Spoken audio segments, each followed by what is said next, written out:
الحمد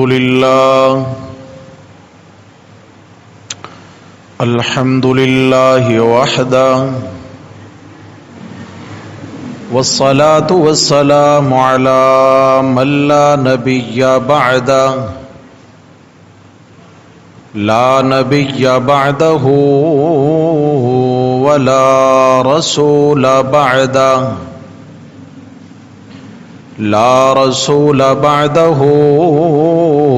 ولا معصوم بعده أما بعد فأعوذ بالله من الشيطان الرجيم بسم الله الرحمن الرحيم ثم أماته فأقبره صدق الله ومن أصدق من الله قيلا اللهم صل على سيدنا ومولانا محمد وعلى آل سيدنا ومولانا محمد وبارك وسلم عليه. گرامی قدر سامعین، حضرات محترم، گزشتہ جمعۃ المبارک کے خطبہ سے میت کے احکام کے سلسلہ میں گفتگو کا آغاز ہوا تھا کہ دنیا سے رخصت ہونے والے ایک مسلمان کا زندہ مسلمانوں کے ذمہ یہ سب سے بڑا اور آخری حق ہے کہ اس کی تجہیز و تکفین و تدفین کا اہتمام کیا جائے اور اس کے اس آخری حق کو اپنا فریضہ سمجھ کر مسلمان ادا کریں. دنیا سے رخصت ہونے والے مسلمان کا زندہ لوگوں پر یہ دنیا کے اعتبار سے آخری حق ہے. تو جب تک ہمیں میت کے حقوق معلوم نہیں ہوں گے تو ہم ادا کیسے کریں گے؟ میت کو غسل دینے کا طریقہ کیا ہے؟ کفن کتنے کپڑوں میں دیا جاتا ہے اور کفن پہنانے کا طریقہ کیا ہے؟ میت کو قبرستان لے جانے کا طریقہ کیا ہے؟ نماز جنازہ ادا کرنے کا طریقہ کیا ہے اور اس کا اجر و ثواب کیا ہے؟ تدفین کے شرعی احکامات کیا ہیں؟ بحیثیت مسلمان ہمیں یہ ساری چیزیں سبقاً پڑھنا پڑیں گی. کیوں؟ آج ہمارا وہ بھائی یا ہماری وہ بہن دنیا سے رخصت ہو رہے ہیں اور یقیناً اگلی باری ہماری بھی ہو سکتی ہے. اگلا اعلان نماز جنازہ کا ہمارا بھی ہو سکتا ہے. تیار رہنا چاہیے. تو بات یہاں تک پہنچی تھی کہ میت کو سنوارنے سنبھالنے کا طریقہ کیا ہے؟ اس کے ہاتھ پاؤں جوڑے جائیں، اس کی آنکھیں بند کی جائیں، اور پھر اس کے بعد میت پر آنسو بہانا یہ ممنوع نہیں ہے، جائز ہے. اس لیے آنسو بہانا یہ دل کی نرمی کی دلیل ہے اور آنکھوں کا نم نہ ہونا دل کی سختی کی علامت ہے. جو منع ہے وہ واویلا کرنا ہے، نوحہ کرنا ہے، سینہ کوبی کرنا ہے، ہائے ہائے وائے وائے کرنا ہے، چلانا چیخنا ہے غم کی وجہ سے، یہ سب ممنوع ہے۔ رسول اللہ صلی اللہ علیہ وسلم نے فرمایا من ضرب الخدود وشق الجیوب ودعا بدعوى الجاہلیہ فلیس منا، او کما قال النبی صلی اللہ علیہ وسلم، کہ جو غم میں پریشانی میں اپنے گال پیٹتا ہے، ماتھا پیٹتا ہے، چہرہ پیٹتا ہے، شقل ججوبہ گریبان چاک کر دیتا ہے، سر میں مٹیاں ڈالتا ہے، اور دعا بدعوى الجاہلیہ اور جاہلانہ الفاظ کا استعمال کرتا ہے، ہائے ہائے وائے وائے کرتا ہے، نوحہ کرتا ہے، فرمایا فلیس منا، اس کا میں محمد کریم صلی اللہ علیہ وسلم سے کوئی تعلق نہیں ہے۔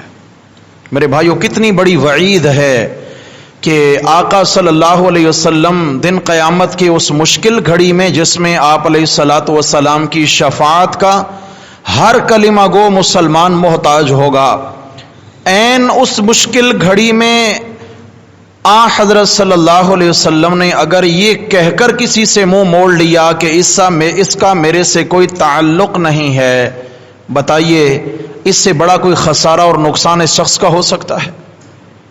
کتنی بڑی نقصان کی بات ہو جائے گی۔ تو لہٰذا آپ علیہ السلام نے فرمایا کہ اس طرح کے کام نہ کرو کہ میں اللہ کا نبی تم سے ناراض ہو جاؤں۔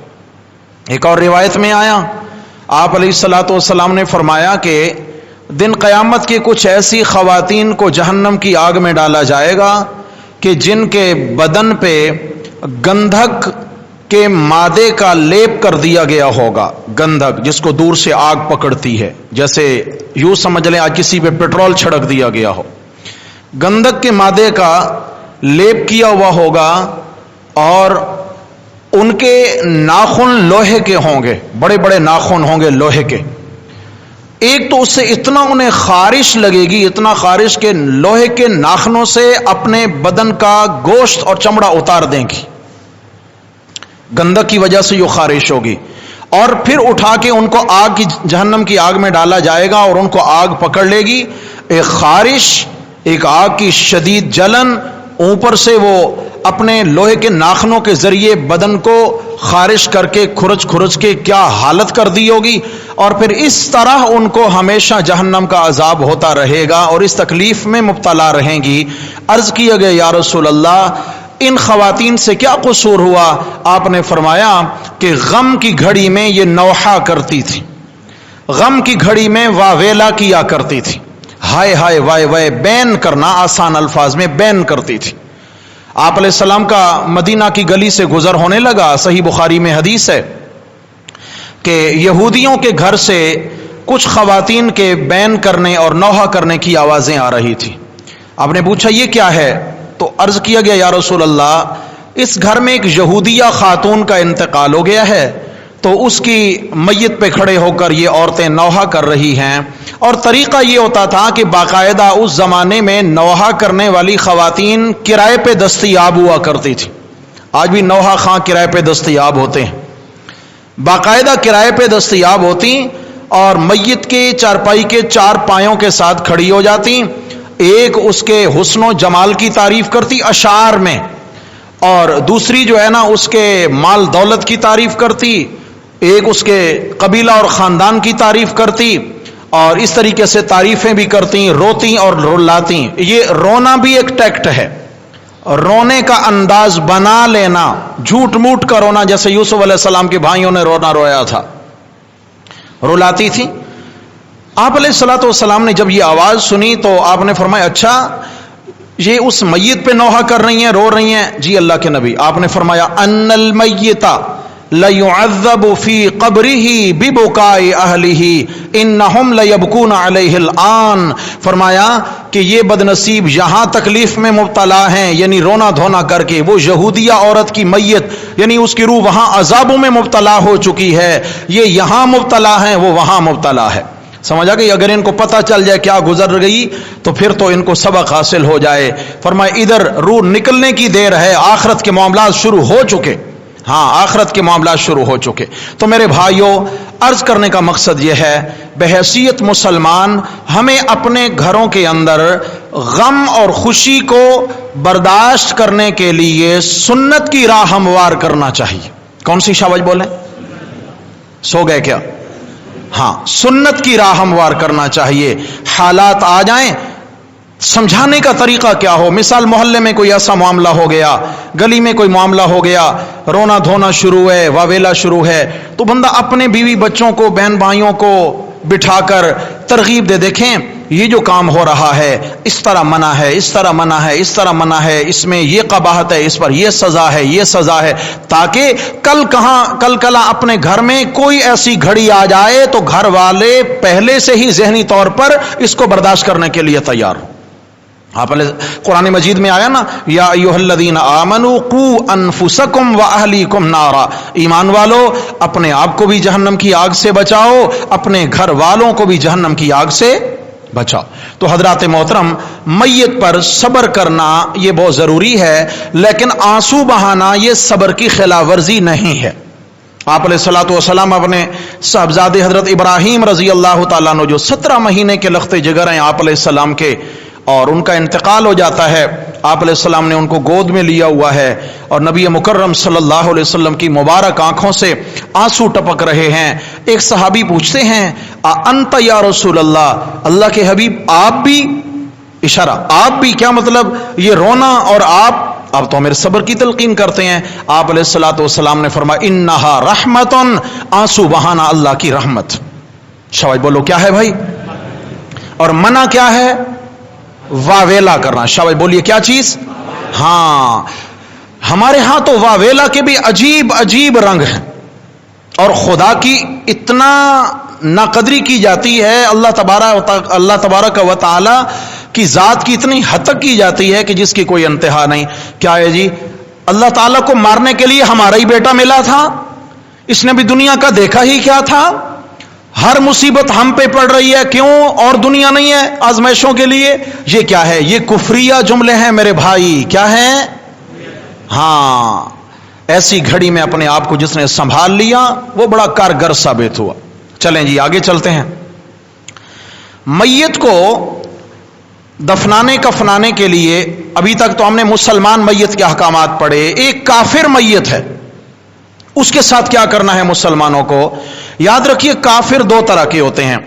ایک مرتد کافر ہوتا ہے جو پہلے مسلمان تھا، بعد میں اس نے کفر اختیار کیا، یہ مرتد ہے، اس کے احکامات الگ ہیں. یا وہ بھی مرتد کے حکم میں ہے جو دعوی اسلام کا کرتا ہے لیکن کرتا کفر والے کام ہے. یہ بھی کون ہے؟ یعنی قادیانی. دیکھیں یہ مرزائی قادیانی کیا ہیں؟ بولو آہستہ بولیں، کچھ سن نہ لے، کہیں دن قیامت کے یہ آپ کی گواہی اللہ کے ہاں کام نہ دکھا جائے.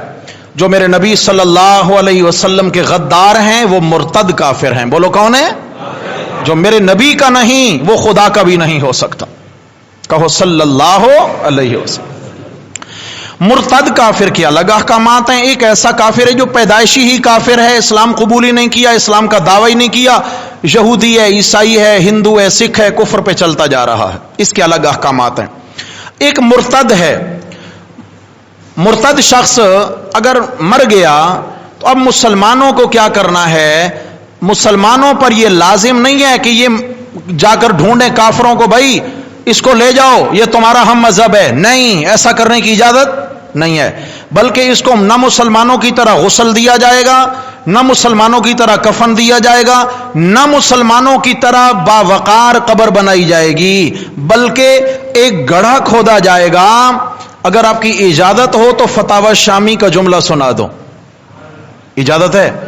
فتاوی شامی، کو یہ نہ کہے میرا فتویٰ ہے. علامہ شامی رحمت اللہ تعالی علیہ نے فتویٰ لکھا، فرمایا کہ جو مرتد ہے اس کو غسل نہ دیا جائے، مسلمانوں کی طرح کفن نہ دیا جائے، اور مسلمانوں کی طرح باوقار قبر نہ بنا. یہ اسلام کا شعار ہے، یہ مسلمان کی عزت ہے، نہ بنائی جائے، اور اس کو اس کے کافر بھائیوں کی طرف بھی منتقل نہ کیا جائے.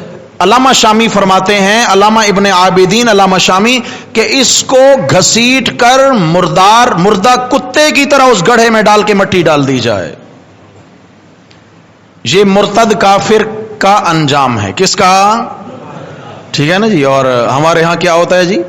جناب علی کسی کافر کی میت اٹھائی جا رہی ہے اور ہمارے مسلمان کلمہ شہادت، واہ بھائی واہ، انا للہ. کیا ہو گیا ہم نے اسلام کی قدر کیوں نہیں پہچانی؟ اسلام تو بہت باوقار مذہب ہے، اس لیے اپنے اندر اسلام کو بھی ڈالیے اور اسلام کی تھوڑی سی غیرت بھی ڈالیے. کیا کہا؟ میں اپنے آپ کو کہہ رہا ہوں اسلام اور ہے، اسلام کی غیرت. اسلام روزہ نماز حج زکات یہ کر رہے ہیں، غیرت کیا ہے؟ جو اسلام کا باغی ہے اس سے کوئی مسلمان کا تعلق نہیں ہونا چاہیے. اس لیے قادیانیوں کے متعلق فتویٰ یہی ہے علماء امت کا، ان کے ساتھ لین دین، تجارت، خرید و فروخت، مناکحت، معاقلت، نکاح کچھ بھی جائز نہیں. یہ تو ہے مرتد کافر کا مسئلہ. ایک عام کافر ہے، یہودی ہے، عیسائی ہے، ہندو، سکھ ہے. اب ایک گھر میں اللہ معاف فرمائے کئی فرقے ہو گئے، کئی مذہب. اگر گھر میں ایک ایسا کافر جو پیدائشی کافر ہے وہ مر گیا تو اس کے لیے بہتر طریقہ یہی ہے کہ اس کے ہم مذہب لوگوں کے سپرد اس کی لاش کر دی جائے. اس کے ہم مذہب لوگوں، یہ مرتد نہیں ہے، عام کافر ہے. اگر اس کے ہم مذہب کافر وہاں نہیں میسر تو پھر اس کے جو رشتہ دار ہیں وہ اس کو اس طرح غسل دیں جس طرح ناپاک کپڑا دھویا جاتا ہے. جس طرح ناپاک کپڑا، کیا خیال ہے اس کو چوم کے آنکھوں پہ لگاتے ہیں؟ ناپاک کپڑا ہے، چھینٹے نہ آئے اوپر، گندا ہے، اس سے کراہت بھی محسوس ہو رہی ہے، گندی چیز ہے، پانی ڈالیں اور بس پانی بہا ہوگے اس کو جو ہے نا جی کسی عام سے کپڑے میں لپیٹ کر، مسلمانوں کا باضابطہ کفن اس کو نہیں دینا ہے، عام سے کپڑے میں لپیٹ کر کسی گڑھے میں ڈال کر دفنا دینا ہے. یہ عام کافر کے متعلق حکم ہے. نہ اس کے لیے شرعی غسل ہے، نہ شرعی کفن ہے، نہ شرعی قبر ہے، نہ شرعی طریقہ دفن ہے. بات سمجھ شریف میں آ گئی ہے جی؟ ابھی تک نہیں آئی ہے، شکر الحمدللہ سمجھ میں آ گئی ہے. اچھا جی، اس کے علاوہ ایک مسلمان ہے اور اس کے کئی کافر رشتہ دار بھی ہیں، مشرک ہیں، کافر ہیں، قادیانی ہیں، رافضی ہیں، کوئی بھی اس طرح کے بے دین لوگ ہیں، رشتہ دار ہیں، بہت سارے رشتہ داریوں میں لوگ جڑے ہوئے ہوتے ہیں. اب اس کے غسل کا وقت آ گیا. کسی بھی بے دین اور کافر کو غسل دینے کی اجازت یا مسلمان موجود ہیں. اور جب قبر میں اترنے لگے تو وہ کہے جی میں بیٹا ہوں، بھائی تو لا دین ہے، لا مذہب ہے، تیرا باپ تو مسلمان تھا. لا مذہب، لا دین اور کافر رشتہ دار کو قبر میں اتر کر مسلمان میت کی تدفین کرنے کی اسلام اجازت نہیں دیتا. کون اترے گا؟ جی مسلمان ہی اترے گا. اللہ اکبر، اللہ اکبر. اچھا جی، اب غسل کے حوالے سے ایک مسئلہ سمجھ لیجئے. ایک شخص کا انتقال ہو گیا، مسلمان ہے، اس کا انتقال ہو گیا، لیکن وہاں غسل دینے والے مرد کوئی نہیں ہے. ایسی جگہ پہ ہے جہاں غسل دینے والا کوئی مرد نہیں ہے. اب اس کو غسل کون دے؟ یاد رکھیے، بیوی کے لیے اجازت ہے کہ وہ اپنے مرحوم شوہر کو غسل دے سکتی ہے. ٹھیک ہے جی، بیوی کے لیے جائز ہے کہ وہ اپنے مرحوم شوہر کو غسل دے سکتی ہے.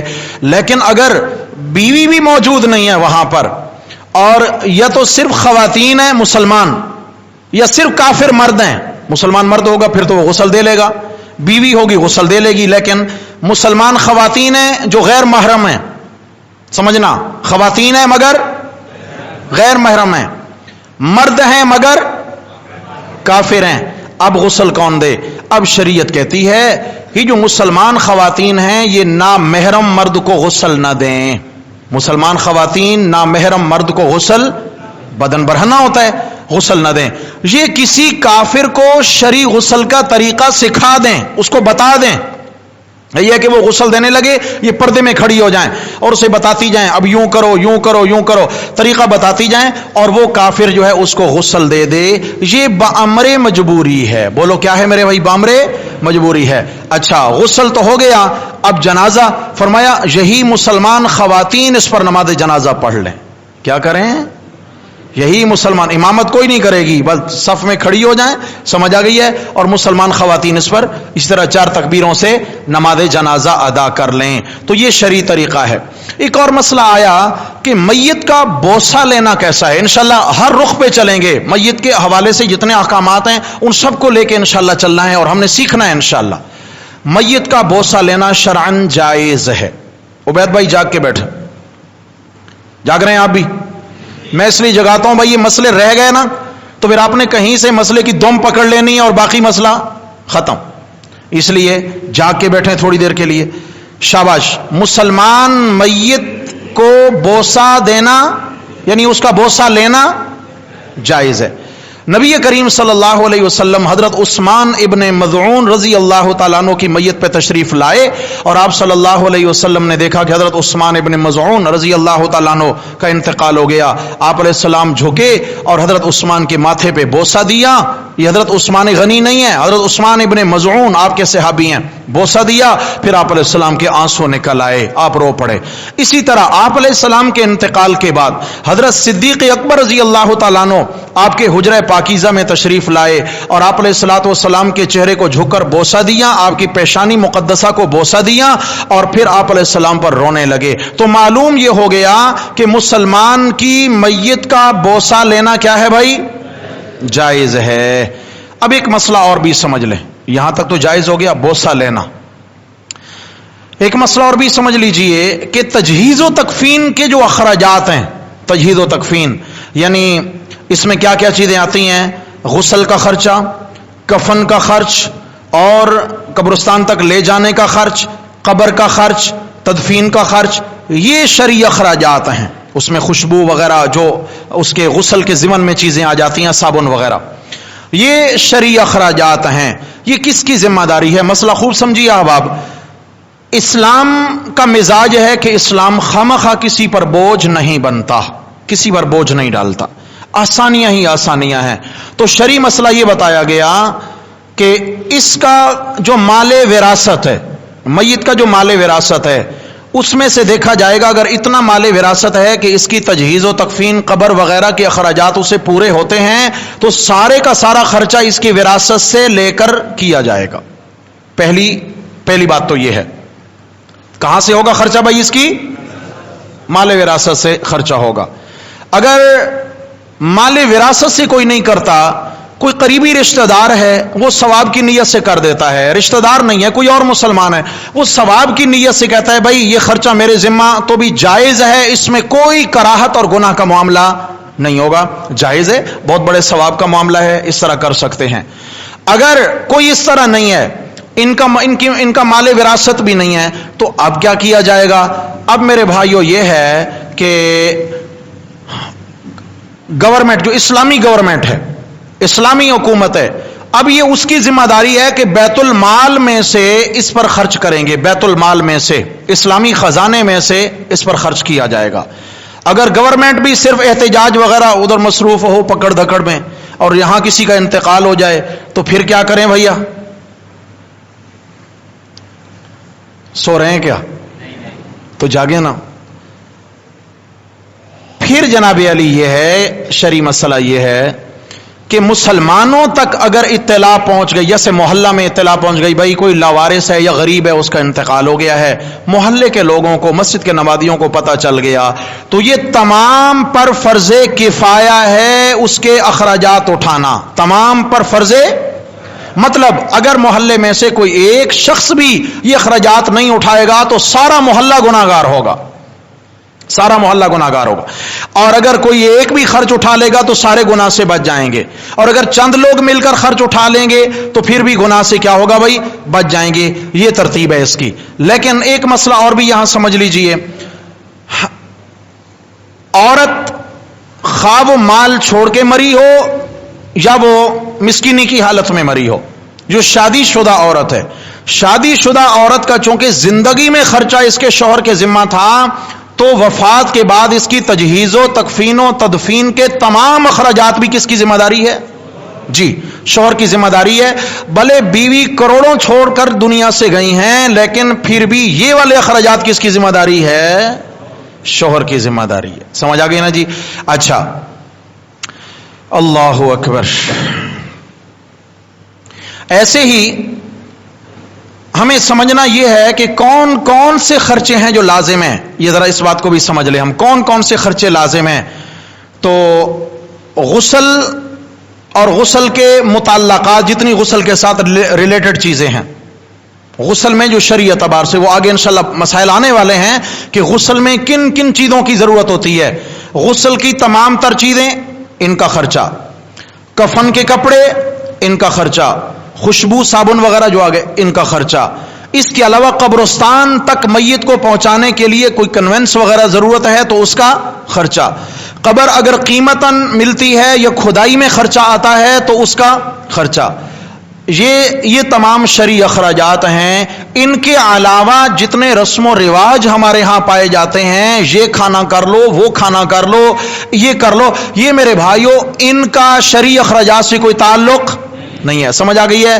اگر کوئی مسلمان کریں گے تو اتنا ہی کریں گے کہ دفن سے فارغ ہو جائیں، بس قبرستان تک کے اخراجات.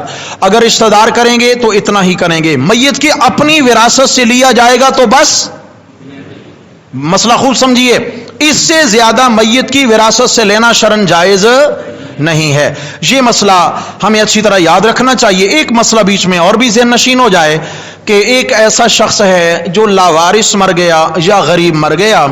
اب محلے کا کوئی بندہ اٹھتا ہے، وہ کہتا ہے بھائی اس کا کفن میں خرید کر کے لاؤں گا، اس کی قبر کا خرچہ میرے ذمہ آ گیا، لیکن میرے پاس کچھ زکوٰۃ کا مال ہے.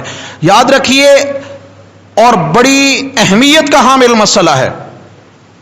میت چلی گئی ایدی سینٹر، چھیپا سینٹر، سیلانی والوں کے پاس یا کسی رفائی ادارے کے سرد خانے میں چلی گئی ہے. وہاں اس کو غسل دیا جاتا ہے اور وہیں سے اس کو کفن پہنا دیا جاتا ہے، وہیں سے کفن پہنا دیا جاتا ہے. اس کے دو رنگ ہیں. ایک تو یہ ہے کہ اگر انہوں نے فری میں پہنا دیا کفن، اور عموماً یہ ادارے زکوٰۃ جمع کرتے ہیں، کرتے نہیں کرتے؟ عموماً یہ ادارے زکوٰۃ جمع کرتے ہیں. زکوٰۃ جمع کرنے والے کسی ادارے سے فری میں کفن لے کر میت کو پہنانا شرعاً جائز نہیں ہے. قیمتاً خرید کر پہنانا بھی شرعاً جائز. آپ کہیں گے یہ کیا ہو گیا؟ قیمتاً ٹرسٹ کسی ویلفیئر سے نہ خریدیں. میرے بھائی، انہوں نے جو زکوٰۃ آپ سے وصول کی تھی وہ غرباء فقراء پر خرچ کرنے کے لیے لی تھی نا، یا آگے مال بیچنے کے لیے لی تھی؟ زکوٰۃ لے کر پھر اسی کی چیز خرید کے پھر آگے بیچ رہے ہیں، کیا شریعت اس کی اجازت دیتی ہے؟ بالکل بھی نہیں.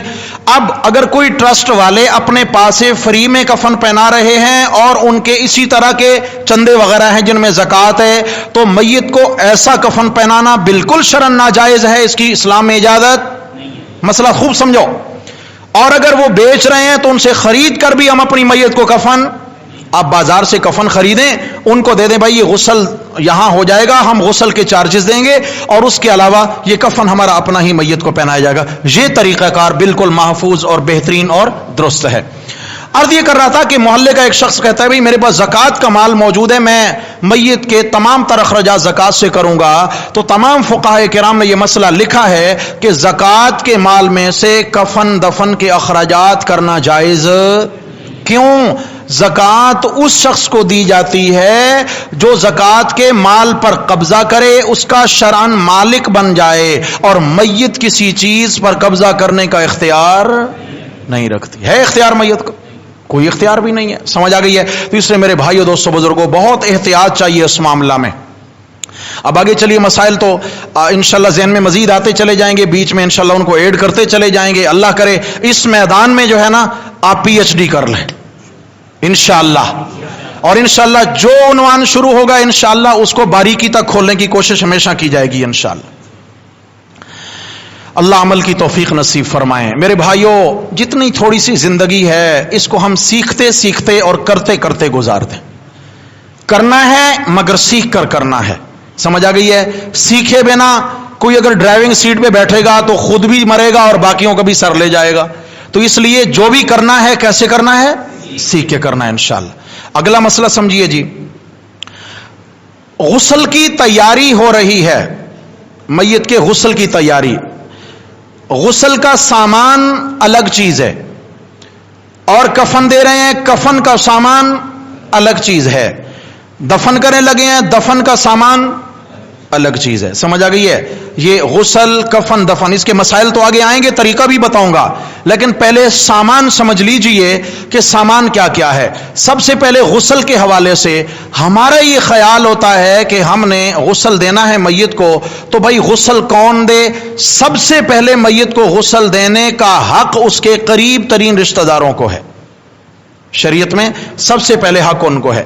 اور سامان جو غسل کا ہے، ہم سمجھتے ہیں کہ یہ بازار سے سارا نیا خرید کے لانا پڑے گا، لوٹا، بالٹی وغیرہ ہر چیز وہاں سے.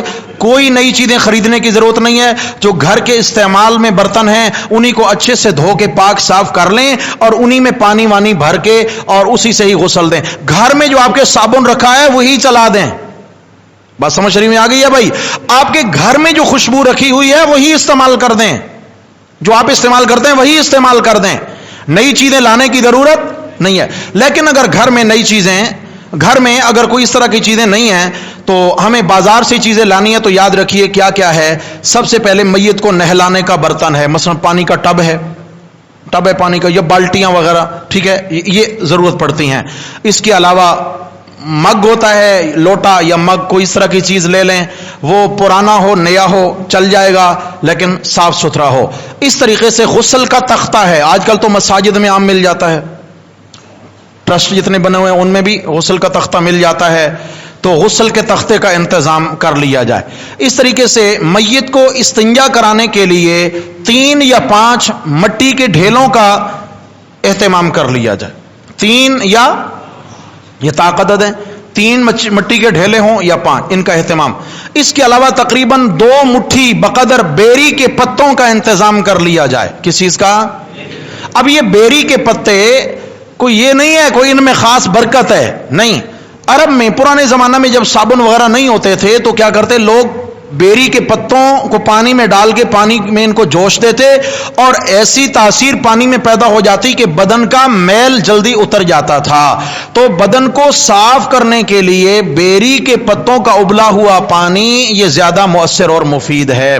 چونکہ نبی علیہ السلام کے زمانہ میں بیری کے پتوں کا استعمال میت کو نہلانے کے لیے ہوا ہے، اب ہم کریں گے تو انشاءاللہ ہمیں سنت کا ثواب ہوگا. کیا ہوگا بھائی؟ سنت کا ثواب ہوگا. ہمارے ہاں تو زندہ لوگ بھی بیری کے پتے ڈال کے نہاتے ہیں آج کل. کب نہاتے ہیں بھائی؟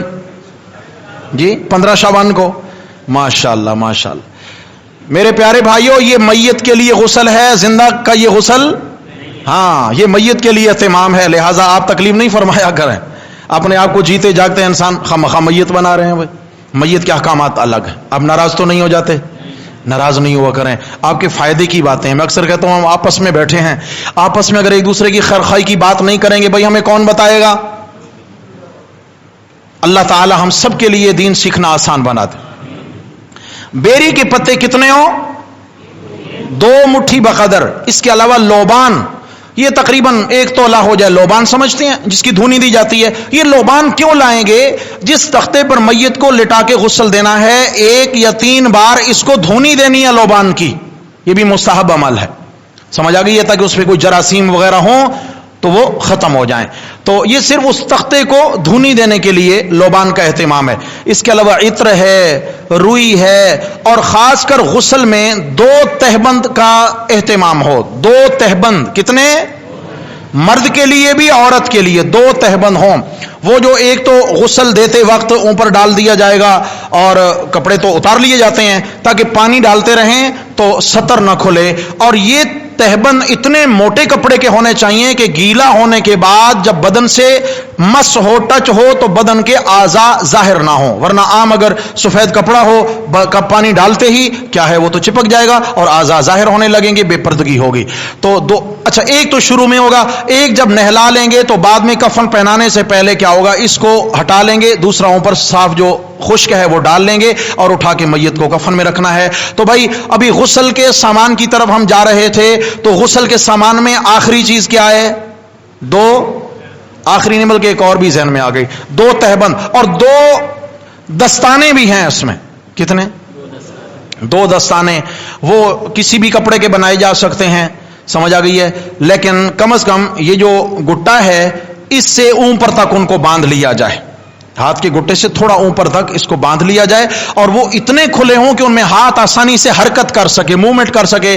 آپ نے اسی سے لوٹا پکڑنا ہے، اسی سے آپ نے صابن پکڑنا ہے، اسی سے آپ نے بدن کو ملنا ہے، تو دستانے کے اندر تاکہ آپ کا ہاتھ اچھے سے موومنٹ کر سکے. جی میں اس لیے بتا رہا ہوں کہ ہمارے دنیا سے رخصت ہونے والے پیاروں کا ہم پر یہ حق ہے، اور اتنے ہم کم از کم اس معاملے میں ٹرینڈ ہو جائیں کہ اپنے پیاروں کو اپنے ہاتھ سے غسل دیا کریں. ہم کیا کرنا ہے بھائی؟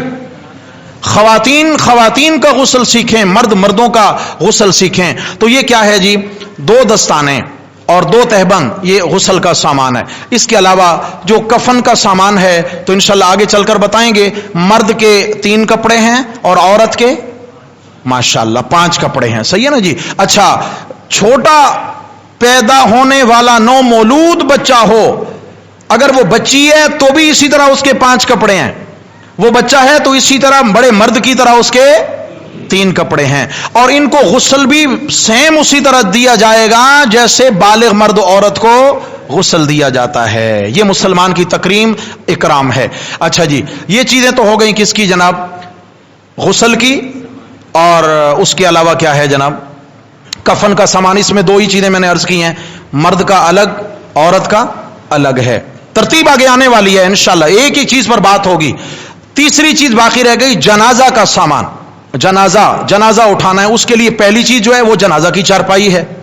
جنازہ کی چارپائی مرد کے لیے عام چارپائی ہو سکتی ہے، عورت کے لیے بھی عام گھر کی چارپائی، مرد کے لیے بھی گھر کی چارپائی. ضروری نہیں ہے مسجد کے اندر سے ہی لے کے آئیں، گھر کی چارپائی کا استعمال. لیکن آج کل ایک سہولت ہے کہ جو عورت کی چارپائی بنائیں گے تو اس کو گہوارہ ٹائپ بنائیں گے. ہم گہوارہ ٹائپ بنائیں گے تاکہ جب اس کے اوپر چادر ڈلے تو اس میں سے عورت کا بدن ظاہر نہ ہو. گہوارہ ٹائپ. اگر اوپر اس کے گہوارہ کے پائپ نہیں لگے ہوئے تو کوئی ٹہنیاں لے کر اس کو ایسے ترتیب سے لگا لیں چارپائی کے اوپر کہ اوپر چادر ڈلے تو جناب علی وہ کھلے نہ، سطر ظاہر نہ ہو.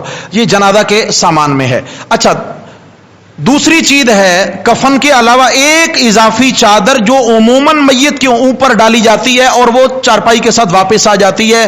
مساجد میں بھی رکھی ہوتی ہے اور ٹرسٹ میں بھی، کہیں ویلفیئر ٹرسٹ ہے اس میں بھی رکھی ہوئی ہوتی ہے، اداروں میں بھی یہ بھی ہے. کوئی بھی چادر ڈال سکتے ہیں آپ، لیکن یاد رکھیے گا اگر یہ مسئلہ بہت اہم ہے، اگر میت کا کفن آپ اس کے مال وراثت میں سے خریدنے لگے ہیں تو یہ جو چادر ہے اس کو مال وراثت میں سے نہیں خریدا جائے گا. کیوں؟ یہ کفن کا حصہ، یہ تو واپس آ جائے گی نا، یہ کفن کا حصہ نہیں ہے. اگر کسی نے مال وراثت میں سے یہ چادر خرید لی ہے، واپس آ کر اس کو وراثت کے اموال میں جمع کرا دیا جائے گا. یہ بھی باقی مالوں کی طرح تقسیم ہوگی بعد میں، اگر کسی کو لیتے ہوئے ڈر نہ لگے تو. ہمیں ڈر بھی لگتا ہے نا جی، ابا جی دنیا سے چلے گئے، یہی ابا جی تھے، زندگی ان کے ساتھ گزری، اب ان کے کپڑے گھر میں رکھے ہیں ڈر لگتا ہے، جوتے گھر میں رکھے ہیں ڈر لگتا ہے، پتہ نہیں اتنا عرصہ ابا کو کیسے گھر میں رکھا ہے، ڈر نہیں لگا. انا للہ و انا الیہ راجعون. کوئی ایسی بات نہیں ہے بھائی، جو چیزیں بچ جاتی ہیں ان کو گھر میں استعمال جائز ہے، کہیں ثواب کے طور پر دے بھی سکتے ہیں. اس چادر کے حوالے سے میں آخری مسئلہ عرض کر دوں، آپ کی توجہ بھی ہو، اللہ کرے آپ ناراض بھی نہ ہو. میں آپ کا بھائی ہوں، آپ کا خیر خواہ ہوں. میں چاہتا ہوں کہ اللہ کرے ہماری نیکیاں محفوظ رہ جائیں، اللہ کرے شیطان کسی بھی بے ادبی کی وجہ سے ہماری نیکیاں ضائع نہ کروا دے. تو میرے بھائیو، عام چادر ڈالی جائے، کلر کوئی بھی ہو جائز ہے، عام چادر ڈالی جائے. یہ عموماً ہم اہتمام کرتے ہیں جی، آیت الکرسی والی چادر ہو، کلمہ شریف والی ڈالتے ہیں نا اور سمجھتے ہیں ثواب ہو. ذرا مجھے سوچ کے بتائیں، جب میت کے اوپر یہ چادر ڈالیں گے تو سر کی طرح اس کے قدموں پہ چادر جائے گی نہیں جائے گی؟ اور اگر قدموں پہ آ گئی آیت الکرسی، قدموں پہ آ گیا کلمہ شریف، قدموں پہ آ گیا درود شریف لکھا ہوا، ثواب ہوگا؟ بولتے نہیں ہیں. اسے میرے بھائیوں اللہ تعالی ہمیں ادب کرنے والا بنائے. ادب بہت ضروری ہے. جیسے زندہ آدمی کو اس طرح کے کلمات لکھے ہوئے چادر کا استعمال جائز نہیں ہے. اس طرح کا لباس جس پہ کوئی بھی الفاظ یعنی کلمہ کے یا اللہ تعالیٰ کے اسم مبارک کے یا درود شریف کچھ بھی لکھا ہو تو اس کو لباس کے طور پہ استعمال نہیں کر سکتے کیونکہ بے ادبی ہے. ایسے ہی میت پر جو چادر ڈالی جاتی ہے، کون سی چادر ڈالیں گے جی؟ بولو.